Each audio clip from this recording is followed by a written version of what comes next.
Sometimes it's the little things that make all of the difference, and that's certainly the truth for Pokemon Ultra Sun and Ultra Moon. These enhanced versions of Pokemon Sun and Moon are full of appreciable changes, like more Pokemon, a whole new dimension to explore, plus tons of little details, making the new Ultra versions a bigger, better, more fun, and fuller experience than Sun and Moon were.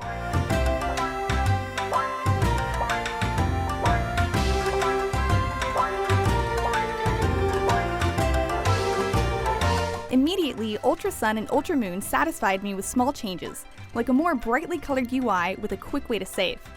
It also mercifully took away some of the slow dialogue that Sun and Moon suffered from in the first few sequences. I met and battled with starter Pokemon noticeably faster and was on my way to explore the markedly more colorful Melemele Island in no time at all. Of course, there's still plenty of tutorial. It's a reoccurring shame there's no way to indicate to a Pokemon game that you know what you're doing and don't need to learn how to throw a Pokeball for the 15th time. That said, there are a lot of new things to learn about in Ultra Sun and Ultra Moon, even for longtime Pokemon players. Learning how to surf and perform tricks on a Mantine was a cinch, and the new battle agency at the somewhat controversial Festival Plaza took no time to learn and get into.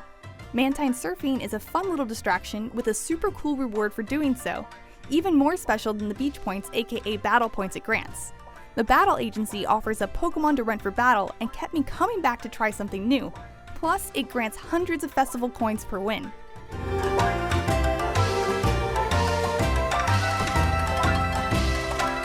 There's an even bigger and cooler addition to Pokemon Ultra Sun and Ultra Moon though. The ability to explore different pocket dimensions through Ultra Wormholes. You can ride a legendary Pokemon through Ultra Space in hopes of discovering Pokemon new to the Alola region, or even better, super rare legendary Pokemon.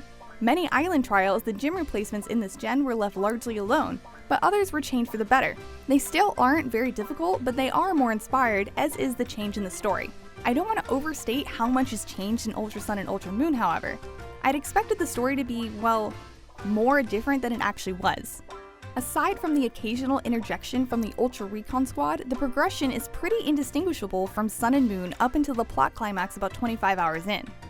As a returning player, it was a bit disappointing to experience so much sameness for so long, but at least I enjoyed the new spin on the story more than I did the original telling, and the additional Pokemon to catch and features kept the gameplay fresh enough.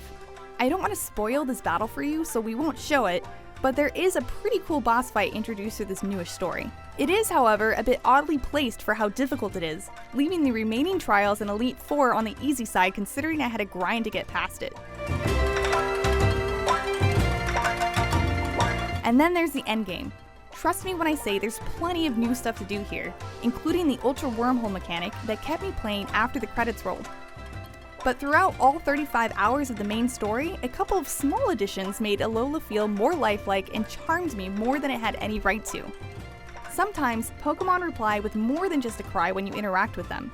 Playing peekaboo with every stray Pokemon didn't necessarily reward me directly, but I did feel immense satisfaction of having entertained all of the adorable Pokemon in the land.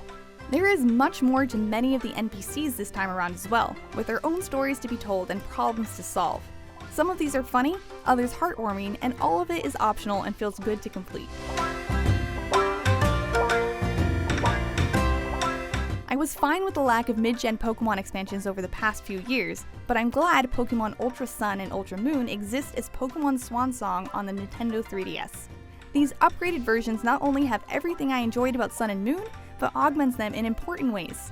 Unless you played through both Sun and Moon extensively and have already collected every legendary Pokemon, it's easy to recommend to any Pokemon fan. For more on Pokemon, check out the first 15 minutes of Ultra Sun and Ultra Moon, and check out this clip of Pikachu Valley.